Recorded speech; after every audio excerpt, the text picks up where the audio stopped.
Hello students, welcome to Shri Ganesha classes. मैं हूँ डिम्पल और मैं आई हूँ आपके मैथ सब्जेक्ट को बनाने आसान। आज हम पढ़ेंगे एक्सरसाइज 5। एक्सरसाइज 5 का प्रश्न में दिया रहेगा हमको, क्वेश्चन क्या दिया रहेगा, समीकरण दिया रहेगा स्टूडेंट। उसमें हमको क्या करना है, मूलों का योगफल और मूलों का गुणनफल हमको ज्ञात करना है। ठीक है, तो मूलों का योगफल और मूलों का गुणनफल के लिए उसका सूत्र याद होना चाहिए, जो कि बहुत ज़्यादा ईजी है।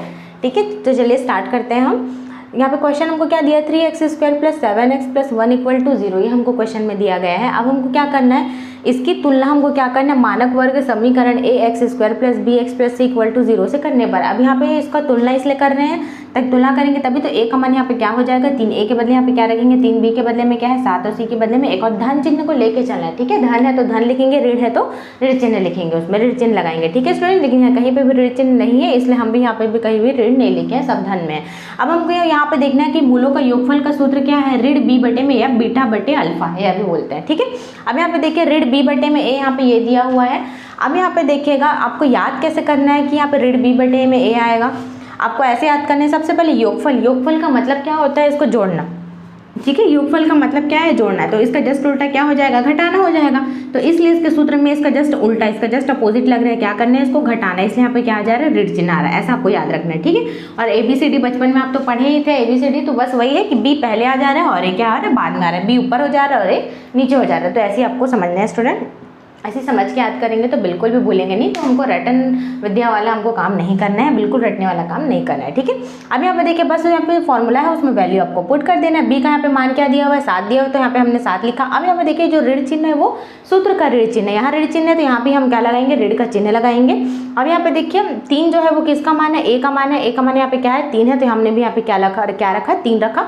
तो ऋण 7 बटे में 3, ये किसका मान आया, हमारा मूलों का योगफल का। ठीक है, अब यहाँ पे देखिए मूलों का गुणनफल कैसे निकालेंगे, c बटे में a। अब यहाँ पे देखिए आपको कैसे याद रखना है, c बटे में a होगा करके आपको इसलिए याद रखना है, a b c d ये सब तो बचपन में आप सीखे ही हैं, है ना। तो यहाँ पे देखिए जब b और a का काम यहाँ पे हो गया है और a नीचे में है, तो यहाँ भी a क्या है, नीचे दोनों में सेम सेम रहेगा। a इसमें भी नीचे रहेगा और इसमें भी नीचे a रहेगा, दोनों में सेम है।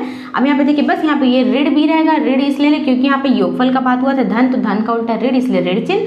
और यहाँ पे क्या है, इसमें क्या रहेगा, धन चिन्ह रहेगा, और a b तो हो गया तो बच गया c, तो c आ जाएगा यहाँ पे। ठीक है, ऐसे आपको याद रखना है। तो मूलों का गुणनफल क्या हो जाएगा, c बटे में a हो जाएगा, ऐसे आपको याद रखना है स्टूडेंट। अब यहाँ पे देखिए बस इसका वैल्यू पुट कर देना। c का वैल्यू यहाँ पे क्या है, 1 है, और a का वैल्यू यहाँ पे क्या है, 3 है, तो 1 बटे में 3। तो यहाँ देखिए मूलों का योगफल और मूलों का गुणनफल दोनों का हमको आंसर मिल गया। मूलों का योगफल क्या है, ऋण 7 बटे में 3, और मूलों का गुणनफल क्या है, 1 बटे में 3। तो ये हमारा क्या हो जाएगा, आंसर हो जाएगा। ठीक है स्टूडेंट, अब हम अपना अगला क्वेश्चन देखते हैं। अगला क्वेश्चन क्या है हमारा, 2x² - 2√6x + 3 = 0। रूट में देख के आपको डरना नहीं है कि इसको कैसे सॉल्व करेंगे, बहुत ज़्यादा ईजी है। अब यहाँ पे देखिएगा, यहाँ पे देखिए मानक वर्ग समीकरण से हम क्या कर रहे हैं, इस जो क्वेश्चन है उसकी तुलना करेंगे। तो हम क्या, a का मान क्या आ जाएगा, 2, जो धन 2 है, और b का मान क्या आ जाएगा, ऋण। ये देखिए ऋण 2 करनी में 6 है ना, -2√6, ये देखिए यहाँ पे मैंने लिख दिया।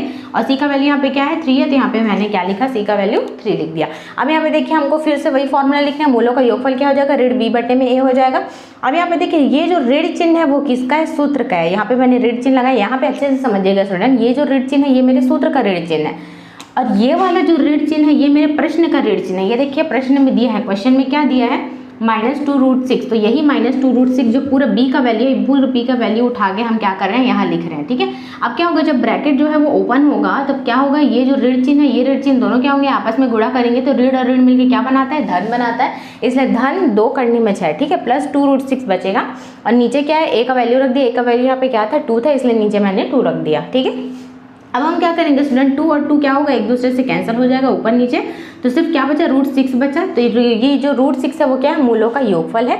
अब यहाँ पे देखिए मूलों का गुणनफल में आता है, उसका यहाँ पे क्या होता है, फॉर्मूला c बटे में होता है। अब c का मान यहाँ पे देखिए, c का वैल्यू कितना है, 3 है, और a का वैल्यू यहाँ पे क्या है, 2 है, तो क्या हो जाएगा, 3/2 हो जाएगा। तो ऐसे हमारा आंसर आ गया। मूलों का योगफल कितना है, √6, और मूलों का गुणनफल क्या है, 3/2। तो इसको ये हमारा आंसर आ गया। बस ऐसे सॉल्व करना है। इसके लिए ये देखिए बहुत ज़्यादा इजी है। इसके लिए सबसे इंपॉर्टेंट क्या है, फॉर्मूला याद होना चाहिए आपको, मूलों का योगफल और मूलों का गुणनफल का फॉर्मूला याद होना चाहिए, तभी आप इसको सॉल्व कर पाएंगे स्टूडेंट। इसको ऐसे ही हमको सॉल्व करना है।